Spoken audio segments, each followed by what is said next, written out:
दोस्तों नमस्कार, स्वागत है आपका अपने इस प्यारे से माइंड ओपन यूट्यूब चैनल में। आज हम देखने वाले हैं under graduate level RRB NTPC के जो एग्जाम चले उनके लिए मोस्ट इम्पोर्टेंट रीजनिंग के प्रश्न, जीके के प्रश्न, साइंस के प्रश्न जो अति महत्वपूर्ण है। तो चलिए स्टार्ट करते हैं क्वेश्चन और देखते हैं कितना मजेदार होने वाला आज का सेशन है। तो ध्यान पूर्वक देखिएगा, मजा भी आएगा।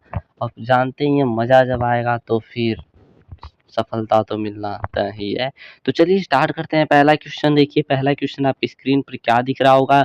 मनुष्य के शरीर में सबसे बड़ा ग्रंथि कौन सा है। तो मनुष्य के शरीर में सबसे बड़ी ग्रंथि की बात करें मेरे भाई तो यकृत होता है जो कि लीवर है। बढ़ते हैं दूसरे प्रश्न की ओर। देखिए दूसरा प्रश्न क्या है, श्वसन की प्रक्रिया में कौन सी गैस बाहर निकलती है। तो मेरे भाई क्या निकालते हो तुम। तो कार्बन डाइऑक्साइड निकालते हो जो कि ऑप्शन नंबर सी बिल्कुल सही हो जाएगा। बढ़ते हैं हम लोग तीसरे प्रश्न की ओर। देखिए तीसरा प्रश्न क्या है, मनुष्य के रक्त का लाल रंग किसके कारण होता है। तो जब भी ऐसा क्वेश्चन आएगा तो बस एक ही चीज याद कर लेना, हीमोग्लोबिन के कारण लाल होता है।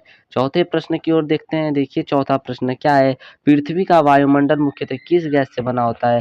तो मेरे भाई किस गैस से बना होता है तो बहुत ही अच्छा से आपको पता होगा। तो किस गैस से, नाइट्रोजन से, ऑक्सीजन से, कार्बन डाइऑक्साइड से, हीलियम से। तो बहुत अच्छी पता है नाइट्रोजन से। ऑप्शन नंबर ए बिल्कुल सही हो जाएगा। बढ़ते हैं हम लोग पांचवें प्रश्न की ओर। देखिए पांचवा प्रश्न क्या है, विद्युत धारा की इकाई क्या होती है। तो विद्युत धारा की इकाई एम्पियर होती है। विद्युत धारा की इकाई क्या होती है, एम्पियर होती है। बढ़ते हैं छठवें प्रश्न की ओर। देखिए छठवां प्रश्न क्या है, सूर्य की ऊर्जा, सूर्य की ऊर्जा का स्रोत कौन सी प्रक्रिया है। तो नाभिक की विखंडन होती है। नाभिक के संलयन मत मार कर आइएगा, गलत हो जाएगा। ऑप्शन नंबर ए बिल्कुल सही हो जाएगा। बढ़ते हैं हम लोग सातवें प्रश्न की ओर। देखिए सातवां प्रश्न क्या है, दूध को दही में बदलने में कौन सा जीवाणु सहायक होता है। तो मेरे भाई लैक्टोबैसिलस होता है जो कि ऑप्शन नंबर बी बिल्कुल सही हो जाएगा। बढ़ते हैं आठवें प्रश्न की ओर। देखिए आठवां प्रश्न क्या है, मनुष्य के शरीर में कितनी हड्डियां होती है। तो मनुष्य के शरीर में पूरी 206 हड्डियां होती हैं। बढ़ते हैं हम लोग नौवें प्रश्न की ओर। देखिए नौवां प्रश्न क्या है, प्रकाश की गति लगभग कितनी होती है। तो मेरे भाई, मेरे बाबू, मेरे बहनी, मेरी सिस्टर, 3 × 10⁸ मीटर प्रति सेकेंड होती है, याद रखिएगा। 10वां प्रश्न देखते हैं। 10वां प्रश्न क्या है, डीएनए की संरचना की खोज किसने की थी। तो वाटसन और क्रिक ने की थी जो कि ऑप्शन नंबर ए बेहद अच्छे तरीके से सही हो जाएगा। तो इसी उम्मीद के साथ ये रहे आपके सामान्य ज्ञान के 10 प्रश्न जो कि मोस्ट इम्पोर्टेंट है।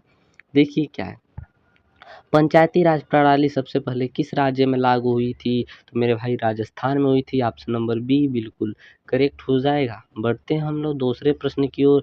देखिए दूसरा प्रश्न क्या है, गीता रहस्य किसने लिखा है। तो गीता रहस्य बाल गंगाधर तिलक ने लिखा है। तीसरा प्रश्न देखिएगा, किस भारतीय खिलाड़ी को फ्लाइंग सिख कहा जाता है।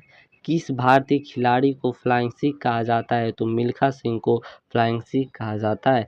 बढ़ते हैं हम लोग चौथे प्रश्न की ओर। देखिए चौथा प्रश्न क्या है, विश्व पर्यावरण दिवस कब मनाया जाता है। तो 5 जून को मनाया जाता है जो कि ऑप्शन नंबर ए बिल्कुल सही हो जाएगा। बढ़ते हैं पांचवें प्रश्न की ओर। देखिए क्या है, भारत का पहला उपग्रह कौन सा था। तो आर्यभट्ट भारत का पहला उपग्रह था।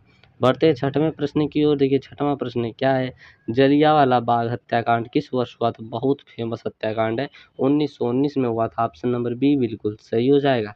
बढ़ते हैं सातवें प्रश्न की ओर। देखिए गुरु नानक देव का जन्म कहाँ हुआ था। तो तलवंडी ननकाना साहिब में हुआ था, याद रखिएगा।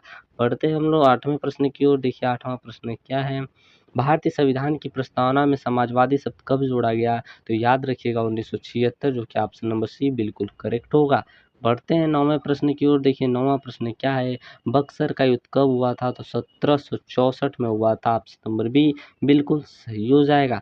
बढ़ते हैं 10वें प्रश्न की ओर। देखिए 10वां प्रश्न क्या है, द्रौपदी मुर्मू भारतीय किस क्रम में की राष्ट्रपति। मोस्ट इंपॉर्टेंट है, याद रखिए, स्टार बना लीजिए। 15वीं है, बहुत अच्छे से आपको पता होगा। तो ये खत्म हो चुके हैं आपके। आप देखते हैं हम लोग रीजनिंग के प्रश्न जो कि अति महत्वपूर्ण होने वाले हैं। देखिए रीजनिंग का पहला प्रश्न क्या दिया गया है, 2, 6, 12, 20, 30 क्वेश्चन मार्क दिया है। कैसे सॉल्व करेंगे समझिएगा। देखिए यहाँ पर क्या हुआ है, अगर मैं इसमें 2 लाना है तो अगर देखिए इसमें अगर आप अंतर देखेंगे तो कुछ गड़बड़ का होगा। 4 है, फिर 6 प्लस हुआ, फिर 8 प्लस हुआ, फिर यहाँ पर 10 प्लस हुआ, फिर यहाँ पे कितना हो जाएगा, 12 प्लस हो जाएगा। ये भी हो सकता है, ठीक है।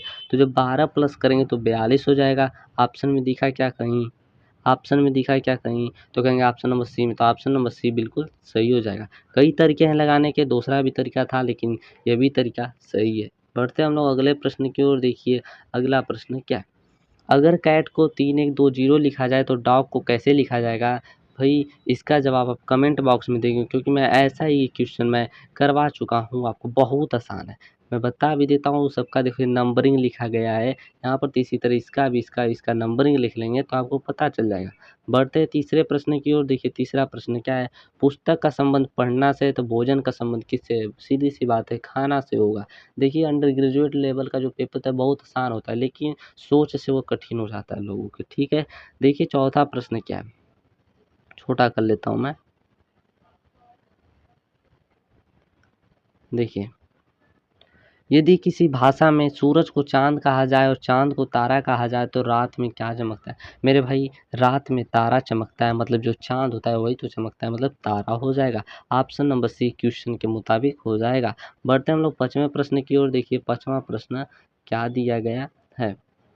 देखिए अब निम्नलिखित में से विषम को चुनिए, कुर्सी, मेज, अलमारी, किताब। तो आपको पता चल गया होगा, ये तीनों सामान देखेंगे और किताब को देखेंगे तो ये अलग है। किताब जो होगा वो राइट हो जाएगा। बट प्रश्नों को क्या दिया गया है, 64 है, 8 125 है कि फिर आगे क्या होगा? तो ध्यान से अगर देखेंगे तो ये देखिए 8 का क्या दिया, स्क्वायर दिया, इसी तरह 125 का हम लोग क्या कर देंगे जो होगा। देखिए 8 का स्क्वायर 64 दिया है, तो यहाँ पे 125 दिया है, तो किसका होगा? स्क्वायर तो होगा नहीं, तो यहाँ पे क्या होगा भाई?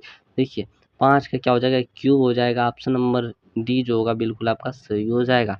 बढ़ते हैं अगले प्रश्न की ओर। देखिए 9वां प्रश्न क्या है, एक आयत की लंबाई 20 और चौड़ाई 10 है तो उसका परिमाप क्या होगा? फार्मूला पता होगा, 2 कोष्ठक में l प्लस बी होता है, तो 20 एक 30 हो जाएगा और 30 का 2 में गुणा कर देंगे 60 हो जाएगा। 60 ऑप्शन नंबर डी में दिख रहा है, जो कि बिल्कुल सही है। बढ़ते हैं देखिए 10वें प्रश्न की ओर। लास्ट प्रश्न बहुत आसान है, यदि फ्लावर को 66 प्लांट का मान कितना होगा? इसका आंसर आप जरूर देंगे मेरे कमेंट बॉक्स में मेरे भाई, मेरे प्यारे दोस्तों, क्योंकि उम्मीद करता हूँ आप लोग मेरी बात जो होमवर्क देता हूँ उसका आप जवाब जरूर देंगे। कि आपकी तैयारी कितनी उससे मुझे अंदाजा हो जाएगा, मैं उस तरह का उस लेवल का क्वेश्चन लाने का प्रयास करूँगा और थोड़ा सा ऊपर लेवल करूँगा, इसलिए आप जरूर दीजिएगा। धन्यवाद, फिर हम मिलते हैं नेक्स्ट वीडियो में। अभी तक चैनल को आपने सब्सक्राइब नहीं किया है तो सब्सक्राइब कर लीजिए और बेल आइकॉन की घंटी को भी ऑन कर लीजिएगा।